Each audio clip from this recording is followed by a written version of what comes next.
Halo, Assalamualaikum warahmatullahi wabarakatuh. Terima kasih untuk yang sudah datang ke channel aku. Kalau belum subscribe, tolong jangan lupa di subscribe, kemudian bunyikan lonceng, dan jangan lupa kasih like serta komentar biar aku makin semangat ya. Tuan Tajir Mengejar Cinta, Chapter 135. Pacar Lama. Permisi Pak, saya adalah sekretaris Bapak, ucap seorang wanita yang duduk di depan meja kaca berukuran besar.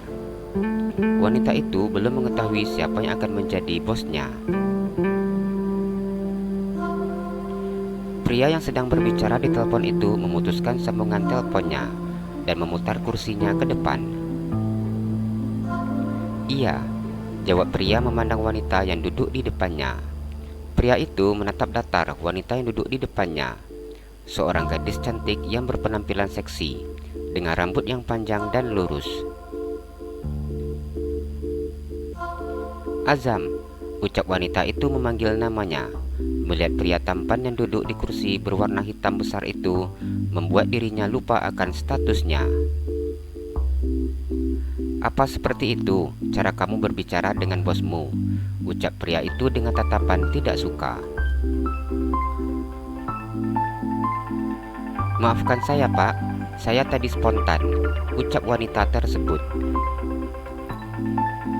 Tugas kamu di sini adalah menjadi sekretaris saya, dan kamu tidak usah masuk ke dalam ruangan saya bila saya tidak membutuhkan kamu, ucap Azam dengan sangat tegas.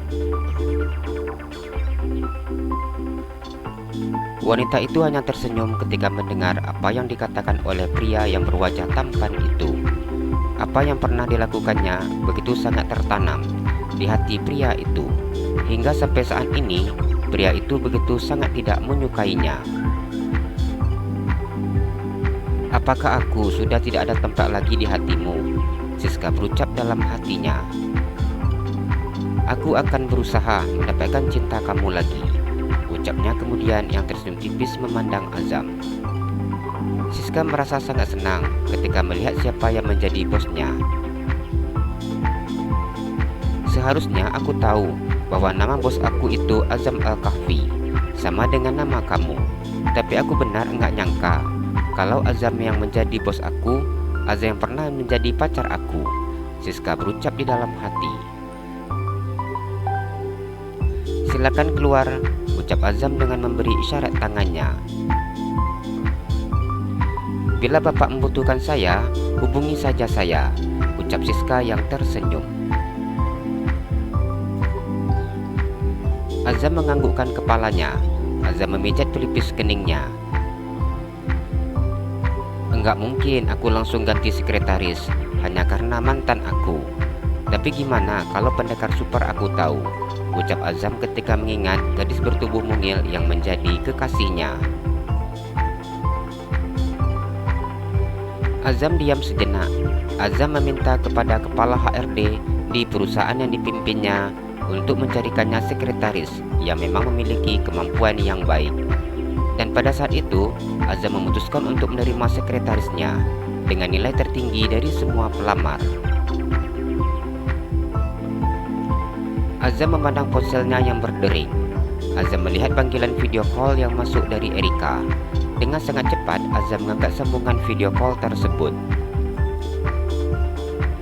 Halo sayang, sapa Azam. Halo, assalamualaikum, Erika menjawab di seberang sana.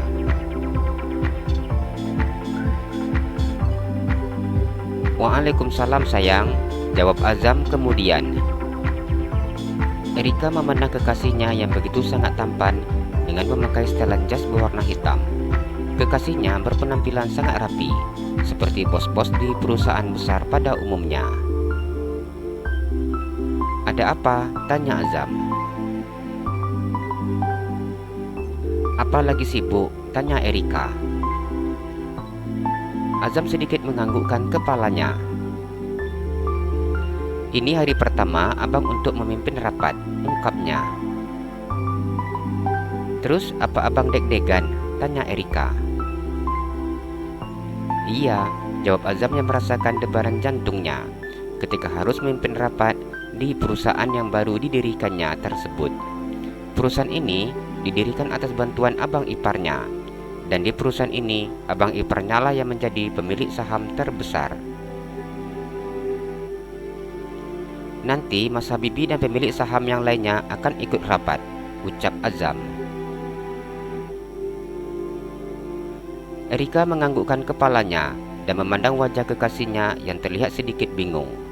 Erika memajukan bibirnya ke layar ponselnya. "Muah, semangat," ucapnya. Azam memajukan bibirnya. "Kalau dekat dicium nggak mau, tapi kalau jauh gini sok cium-cium," Azam berkata memandang layar ponselnya. Erika tertawa ketika mendengar apa yang dikatakan oleh Azam. "Di udara enggak apa-apa," Erika memberi alasan. Azam mendengar suara ketukan di pintunya. Pria itu memandang jam yang menempel di pergelangan tangannya. "Udah dulu ya sayang, abang rapat. Doakan ya," ucapnya yang memandang layar ponselnya.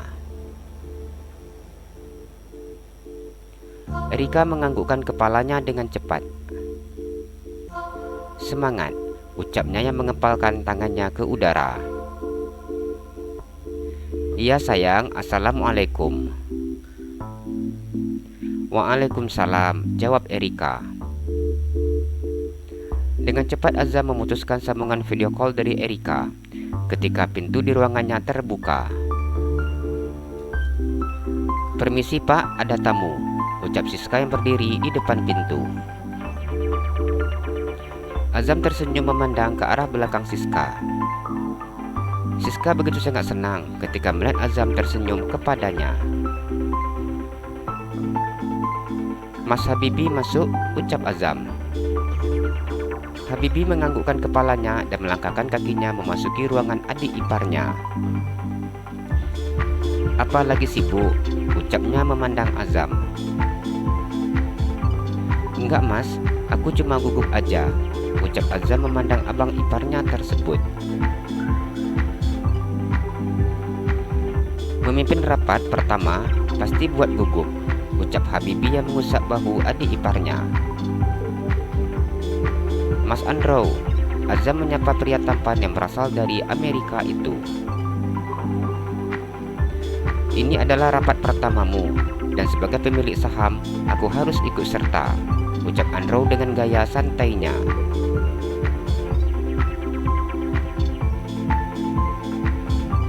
"Iya mas, Mas Andrew harus ikut," ucap Azam yang sedikit tersenyum. "Apa Papi Joni juga datang mas?" tanya Azam. Rapat perdana ini dihadiri oleh pemilik saham terbesar di perusahaan yang baru berdiri tersebut. Pemilik saham terbesar Habibie, kemudian Andrew dan Joni yang merupakan papi Habibie dan Azam sendiri. "Iya, papi sebentar lagi datang," ucap Habibie. "Padahal rapat ini yang menghadiri keluarga kita hampir rata-rata mas, tapi aku gugupnya minta ampun," ucap Azam. "Itu adalah hal yang biasa," ucap Andrew yang tertawa. "Sudah, ayo kita rapat sekarang," ucap Habibie yang menepuk pundak Azam. "Iya mas," jawab Azam yang kemudian mengambil berkasnya yang ada di atas meja. Ervan pulang dari kantor. Tempat yang pertama kali didatangi pria itu adalah dapur. Ervan begitu sangat mengetahui bahwa istrinya sangat senang memasak di dapur. Ervan memandang pelayan yang membantu istrinya memasak, dan mamanya yang ikut sibuk dibuat oleh istrinya. "Lagi masak apa ini?" tanya Ervan yang masuk ke dalam dapur. Pria itu berdiri di samping istrinya. "Darlin lagi coba resep baru bang," ucap Darlin yang tersenyum. "Resep apa?" tanya Ervan. "Ini buat roti cane," ucapnya yang sedang sibuk dengan adonan tepung di tangannya. Lina hanya tersenyum memandang menantunya. "Abang udah pulang," "Udahan ya masaknya," ucap Ervan yang selalu mencari alasan agar istrinya tidak masak bila dirinya sudah ada di rumah. "Tanggung ini bang, Darlin masak sebentar.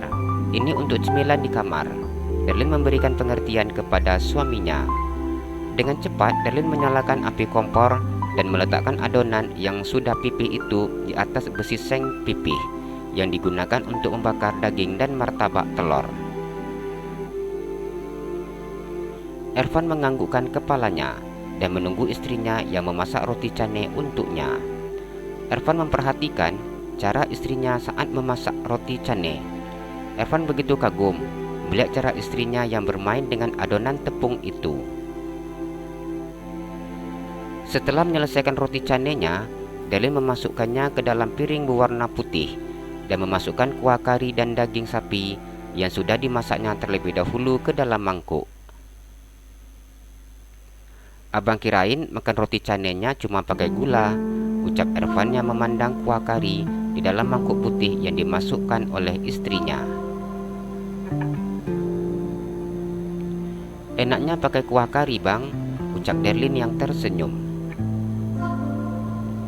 "Sepertinya enak sekali, jadi nggak sabaran pengen coba," ucap Ervan. Pria itu memperhatikan istrinya yang sangat sibuk mempersiapkan menu cemilannya di sore hari. Istrinya membuatkan dirinya kopi, sedangkan untuk istrinya segelas jus mangga yang sudah disediakan oleh pelayan di dapur. Di rumah ini begitu banyak pelayan yang bekerja, namun istrinya begitu sangat ingin menyiapkan segala sesuatu untuknya. Hal itu membuat Ervan begitu sangat menyukai setiap apa yang disediakan oleh istrinya tersebut.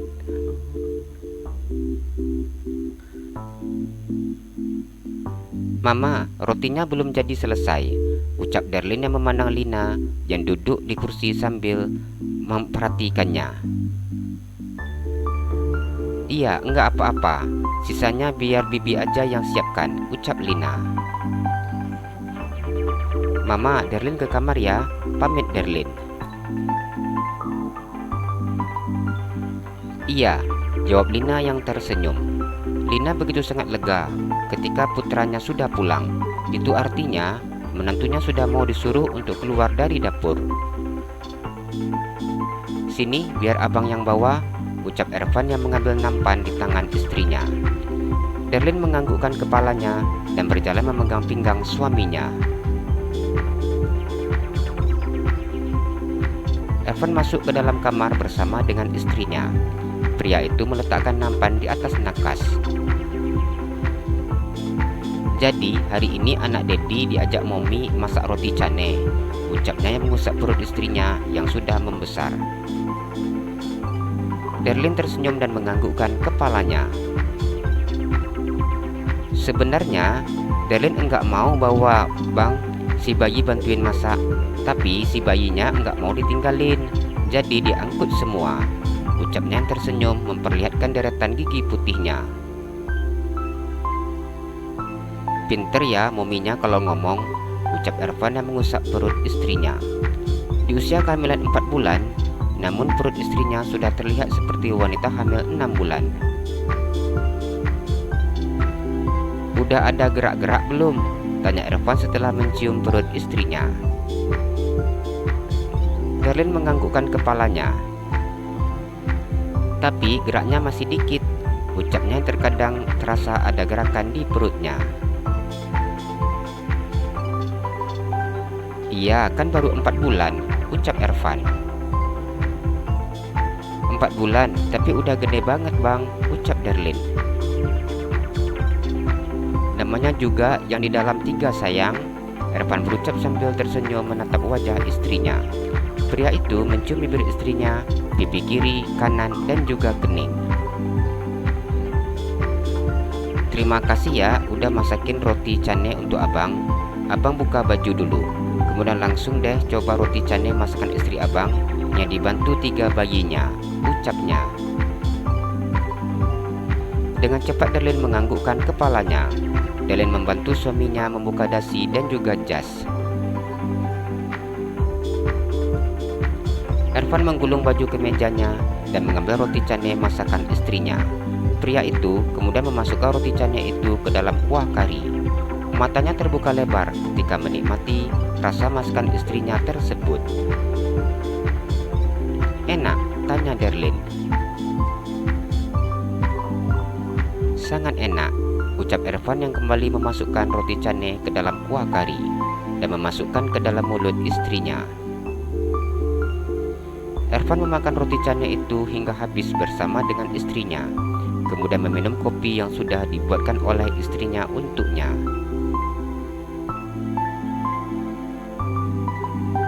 "Udah kenyang perut abang sayang, udah malas mau mandi," ucapnya yang membuka baju kemejanya dan menyadarkan punggungnya di sandaran tempat tidur. "Nanti aja mandinya kalau udah enggak terlalu kenyang," saran Darlene. Ervan menganggukkan kepalanya dan tersenyum.